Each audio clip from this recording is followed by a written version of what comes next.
Good morning, students of class 6. Today again welcome to you for learn chapter number 4 of civics.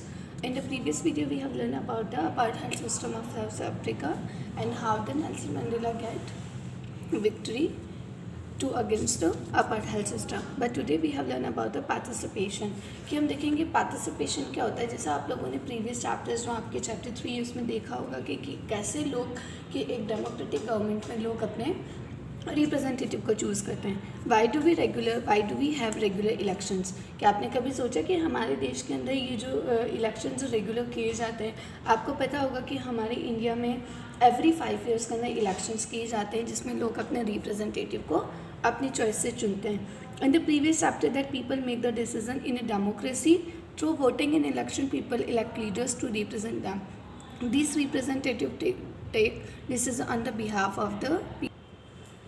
In doing so, it is assumed that they will keep in mind the voices and interests of all the people. And student जो representative हमें elections में choose करते हैं वो लोगों की मांगों को सरकार के सामने रखते हैं और मुद्दों को इश्यूज़ को सामने रखते हैं और सभी प्रॉब्लम्स का सॉर्ट आउट करते हैं. All governments are elected for fixed periods. की जितनी भी जो सरकारें होती हैं वो कुछ पर्टिकुलर निश्चितकालीन समय के लिए बनाई जाती है. In India this period is 5 years. और हमारे देश में ये समय काल कितना है, 5 साल है. Once elected, government can stay in power only that of the period. If they want to be continue in power, that they have to be re-elected by the people. This is a moment when people can sense their power in a democracy. In this way, the power of the government gets limited by regular election. और अगर किसी सरकार को वापस से बनाया जाता है तो उसके लिए वापस से नेक्स्ट 5 ईयर्स के अंदर इलेक्शन किए जाते हैं. ये तो हमारा एक तरीका है कि how the participate in the elections कि कैसे हम लोगों की भागीदारी को हम जोड़ा जाता है. इसके अलावा कुछ और तरीके हैं कि हम देश की सरकार में अपनी भागीदारी दिखा सकते हैं. Elections are usually held in once in 5 years. Beside voting, there are other ways of participating in the process of government. People participated by taking an interest in the working of the government and by criticizing when it is required. In August 2005, when a particular government increased the money people had to pay for electricity, people expressed their disapproval very sharply. They took out rallies and also organized a signature campaign. The government tried to explain and defend its decision but finally listened to the people's opinion and withdrew the increase. This government had to change the decision because it is responsible to the people. उसके अलावा हमारे देश में चुनाव तो 5 सालों में होते हैं और वोट देने के अलावा हमारी जो डेमोक्रेटिक गवर्नमेंट होती है उसके अंदर कभी कभी क्या होता है, लोग अपने डिसीजंस में मीन्स पार्टिसिपेशन करने के लिए काफ़ी तरीके होते हैं. लाइक अगर आपको गवर्नमेंट का कोई काम पसंद नहीं आता तो आप उसके लिए रिलीज़ निकाल सकते हैं. अ ग्रुप ऑफ कैंपेन किया जाता है, सिग्नेचर कैंप किया जाता है. According protest the decision of government, people can take out the rallies. Okay, yes. और इसके अलावा जो लोग होते हैं वो काफ़ी अपने डिसीजंस देते हैं. लोग सरकार के कार्यों में रुचि लेकर उनकी आलोचना भी करते हैं. जैसा अगस्त 2005 में एक खास सरकार ने बिजली का किराया बढ़ा दिया था. जैसा हमारे इंडिया में क्या हुआ था 2005 में जो गवर्नमेंट थी उसने बिजली का किराया बढ़ा दिया तो लोगों को ये चीज़ पसंद नहीं आई और इसके लिए उन्होंने काफ़ी ज़्यादा जुलूस निकाले और हस्ताक्षर अभियान चलाए ताकि और लोगों को अपने निर्णय के लिए अपने डिसीजन चेंज करने के लिए उन्होंने मजबूर भी किया. और इसके बाद गवर्नमेंट को लोगों की बात माननी भी पड़ी और उसके बाद उन्होंने उनके जो रेट्स थे इलेक्ट्रिसिटी बिल्स के उन्हें कम करने पड़े. तो इस तरीके से जो लोग हैं, पीपल है, वो अपनी भागीदारी, अपनी participation in they can do in a democratic government. There are many ways in which people express their views and make the government understand what actions that they should take. These include dharnas, rally, strike, signature campaign, etc. Things that are unfair and unjust are also brought up forward. Newspaper, magazines and TV also play a role in discussing government issues and responsibility. ऐसे भी कई तरीके हैं जिसके द्वारा लोग अपनी decisions, अपनी व्यूज़ क्रिएट कर सकते हैं और सरकार को समझा सकते हैं कि उन्हें इसके अगेंस्ट क्या कार्रवाई करनी चाहिए. इन तरीक़ों में क्या क्या तरीके हो सकते हैं, लोग धरने कर सकते हैं, जुलूस रैलीज निकाल सकते हैं, स्ट्राइक हड़ताल कर सकते हैं, हस्ताक्षर अभियान कर सकते हैं और इनके ज़रिए वो क्या गलत है, क्या सही है और क्या नहीं, इन सबको बारे में डिटेल वो सरकार को दे सकते हैं. While it is true that a democracy allows people to participate. It is also true that not all the section of people were actually able to do so. वैसे तो हमें पता है डेमोक्रेटिक गवर्नमेंट में हर कोई अपनी राय रख सकता है, अपना डिसीजन दे सकता है, लेकिन फिर भी हमारी कंट्री के अंदर या हमारे वर्ल्ड के अंदर कुछ ऐसे सेक्शन के लोग होते हैं, कुछ ऐसे लोग होते हैं जो अपने चीज़ों को समझा नहीं पाते by organizing themselves into social movement that seek to challenge the government and its functioning. और इसके लिए क्या होता है कि जहाँ ये सच्चे कि लोकतंत्र लोगों को भागीदारी का मौका देता है, वहीं कुछ लोगों को या कुछ जो सेक्शंस या कुछ वर्ग के लोगों को भी मौका नहीं मिल पाता, तो इसके लिए वो सरकार को बहुत सारे तरीक़ों से चैलेंज कर सकते हैं.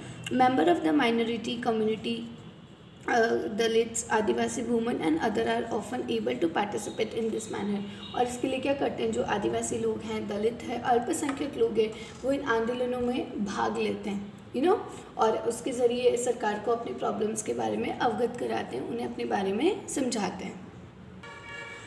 If a country's people are alert and interested in how the country is run, the democratic character of the government of that country will be stronger. So the next time we see a rally wending through the streets of our cities or town or villages, we should pause to find out that what the rally is about, who is participating in it, and will help to give a sense of how our government works. और अगर तो हम ही देख सकते हैं कि अगर किसी कंट्री के अंदर सरकार को सही तरीके से काम करवाना है, तो लोग इन सब चीज़ों को, इन कैंपेन्स को करके अपने प्रॉब्लम्स का सॉर्ट आउट कर सकते हैं. Need to resolve conflict. और इसके अलावा देखेंगे कि विवादों का समाधान हमें, कन्फ्लिक्ट्स क्या होते हैं, कोई भी इशू है आपका, कोई भी मुद्दा है, आप उसे कैसे रिजॉल्व करोगे, मीन्स उसका समाधान कैसे करोगे. In mayor story you read about how conflict can often lead to violence and that because one group decide that it is all right to use force to prevent the other group from protesting. जैसा आप लोगों ने माया के story में देखा कि कैसे कई विवादों समस्याओं के समाधान के लिए कई बार ना किसी को मारना भी पड़ सकता है. लेकिन ऐसा क्यों होता है, क्योंकि जब कोई एक वन ग्रुप दूसरे वन ग्रुप को अहमियत नहीं देता या उसे इम्पोर्टेंस नहीं देता, तो वो क्या सोचते हैं कि अगर मुझे इसको प्रोटेस्ट को रोकना है तो इसके लिए वो इस तरीके का इस्तेमाल कर लेता है, और तब क्या हो जाते हैं, ये कॉन्फ्लिक्ट्स क्रिएट हो जाते हैं, which is not good. People of different culture, religion, reasons or economic background do not get along with each other, or when someone among them feel they are being discriminated against, people may use violent means to settle the differences. हमारी country में या हमारे world में ये जो conflicts है काफ़ी regions पे हो सकते हैं, लाइक जाति को लेकर हो सकते हैं, आपके बैकग्राउंड्स को लेके हो सकते हैं कि कोई गरीब है, अमीर है, रीजंस, आप किसी क्षेत्र में रहते हैं और वहाँ पे आपके कोई ज़मीनी विवाद है, तो इन सब मुद्दों को लेकर, इन सब इश्यूज़ को लेकर आपके फाइट हो सकते हैं, कन्फ्लिक्ट्स हो सकते हैं. Let us read about some of the conflicts in our society and the role of the government in resolving them.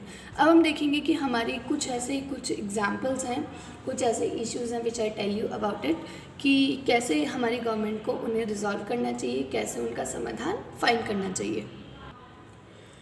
Religious procession and celebrations can sometimes lead to conflict. For example, the route of a procession may lead to conflict. The government, particularly the police, play an important role in getting representative for concerned community to meet and try and arrive at solution. At times, there is people throwing stones or trying to disturb the procession. जैसे कभी कभी आपने देखा होगा कि जो धार्मिक जुलूस होते हैं कि एक रिलीजन के लोग दूसरे रिलीजन को पसंद नहीं करते, तो वो उन मुद्दों को बढ़ावा देते हैं, उन्हें रोकते हैं और कभी कभी उन पर स्टोन्स थ्रो करते हैं, पत्थरों को भी फेंक कर पथराव करते हैं. तो इस कंडीशन में पुलिस क्या करती है, तो सरकार क्या करती है, इस कंडीशन में पुलिस वालों को हायर करती है, अपॉइंट करती है, ताकि उन लोगों को रोका जा सके. Rivers too can become a source of conflict between state. आपको पता है कभी कभी जो रिवर्स है, नदी का जो पानी होता है, वो भी कभी कभी दो राज्यों की या 2 स्टेट्स की फाइट का रीज़न बनता है. अ रिवर में बिगिन इन 1 स्टेट. जैसे कि आपको पता है जो पानी होता है रिवर का, वो कहीं भी फ्लो हो सकता है एक स्टेट से दूसरे स्टेट. तो हम देखेंगे कि ऐसे एक एग्जाम्पल है कि 2 स्टेट्स में हमारी इंडिया के क्या हुआ और गवर्नमेंट ने उसके अगेंस्ट क्या एक्शन लिए. A conflict arises because both dams are on the same river. The downstream dam in Tamil Nadu can only filled up if water is released from the Karnataka upstream well located in Karnataka. Therefore, both states can't get as much water as they need for the people. इस story में क्या हुआ students की, हमारी India के जो 2 state हैं, तमिलनाडु, कर्नाटक और तमिलनाडु, उनके बीच में कावेरी जो रिवर थी, वहाँ पे एक कन्फ्लिक्ट हुआ जिसमें क्या था कि 2 डैम्स हैं जहाँ पे दोनों स्टेट्स में अलग अलग डैम है, तो वहाँ पे वो पानी को रोक देते थे। इस वजह से वहाँ पे क्या हुआ, जो वाटर था वो एक स्टेट से दूसरे स्टेट पे नहीं जा पाता था, दे स्टॉप देयर वाटर। और इस वजह से दोनों ही स्टेट्स को सही मात्रा में, सही जितना उन्हें वाटर चाहिए था उतना उन्हें नहीं मिल पा रहा था। तो दैट इज़ कि दोनों, क्योंकि दोनों के दोनों जो बांध थे वो एक ही नदी पे बने हुए थे। ओके, और इस तरीके से लोगों को पानी नहीं मिल पा रहा था। तो तब राष्ट्रीय सरकार को कदम उठाना पड़ता है कि जब इस तरीके की कोई कंडीशन होती है तो हमारी जो गवर्नमेंट होती है वो डिसीजन लेती है कि किस प्रकार स्टेट की इन प्रॉब्लम्स को सॉर्ट आउट किया जाए। Now come on equality and justice. Equality mean समानता और न्याय। कि one of the key ideas of a democratic government it is a commitment to equality and justice. Equality and justice are inspirable. कि अगर हम बात करेंगे कि अगर हमारे किसी देश में या हमारी लोकतांत्रिक जो सरकार है कि उसका एक इम्पॉर्टेंट जो व्यू है, ये इम्पॉर्टेंट एलिमेंट वो क्या है, इक्वलिटी एंड जस्टिस। कि अगर हमें हमारी कंट्री के अंदर डेमोक्रेटिक गवर्नमेंट के अंदर जितने भी जो लोग पार्टिसिपेशन करते हैं उन्हें इक्वल राइट्स मिलने चाहिए और साथ ही साथ उन्हें एक सही जस्टिस भी मिलना चाहिए। और the earlier practice of untouchability is now banned by law. जैसे आपको पता है हमारे देश में पहले छुआछूत की प्रथा थी कि जिस पे, लेकिन अब गवर्नमेंट ने इसके अगेंस्ट क्या कर दिया, एक लॉ क्रिएट किया कर दिया और बैन कर दिया कि हम किसी को भी छुआछूत के लिए टॉर्चर नहीं कर सकते, we can punish them. This group of people were denied education, transport और medical facility and even the chance to offer prayer. पहले क्या होता था, हमारे जैसे कुछ ग्रुप्स में ना प्रावधान करती कि वहाँ के जो लोग थे उन्हें कभी कभी शिक्षा, स्वास्थ्य और इवन यातायात, मतलब कि वो बस में ट्रैवल नहीं कर सकते because of their caste religion या फिर उनको छुआछूत की वजह से। इसलिए हमारी कंट्री में इन सब चीज़ों को बैन भी कर दिया है। Realise that such practice must not be continued and the justice can only be achieved when people are treated equally. लेकिन अगर हम हमारी कंट्री में सभी के साथ इक्वल बिहेवियर करेंगे तो nobody can't feel bad about it. Okay, the government also recognize this and makes special provisions for groups within society that are unequal. For instance, in our society there is a general tendency to value and care of boy child more than girl child. उसके अलावा सरकार भी जो है हमारी वो समानता और न्याय की ज़रूरत को पहचानती है और उन समूह के लिए विशेष प्रावधान करती है जो समाज में अब भी बराबर नहीं माने जाते। हमारी कंट्री में ऐसे बहुत सारे सेक्शन ऑफ पीपल्स है जहाँ पे लोगों को बराबर नहीं माना जाता। जैसे हमारे समाज में ये लोगों की सोच है कि लोग लड़की की देखभाल लड़की से ज़्यादा करते हैं, लड़कों की देखभाल, कि जैसे हमारी कंट्री में आज भी लड़कों को लड़कियों से ज़्यादा खाना दिया जाता है, लड़कियों से ज़्यादा उनको शहर भेजकर पढ़ाया जाता है। तो इसका मतलब ये है कि समाज में लड़कियों को उतना महत्व नहीं देते हैं जितना लड़कों को देते हैं। और स्टूडेंट्स, ये जो धारणा है लोगों की, this is very unjust, this is very wrong. In this content the government take steps in promote justice by providing special provisions that can enable girls to overcome the injustice that they are subject to. Thus it is possible that fees for girl might be waived or lowered in government schools or college. और इसके लिए हमारे देश में, हमारे country में लोगों की गर्ल्स की वैल्यू बढ़ाने के लिए या लड़कियों के साथ इक्वल बिहेवियर किया जाए, इसके लिए हमारे, ताकि लड़कियां अच्छी एजुकेशन पाएँ, हमारी इंडिया के अंदर लड़कियों की फ़ीस को माफ़ कर दिया गया है। उनसे कोई गवर्नमेंट स्कूल में फ़ीस नहीं ली जाती, साथ ही साथ में स्कूल और कॉलेज में उनको बिल्कुल ख़त्म कर दिया गया है ताकि लोग अपने बच्चियों को बोझ ना समझें और लड़कियों को भी इक्वल राइट मिले। Student, I hope you understand all the key elements of all the important topics of a democratic government. I hope you understand this video very well. Thank you all.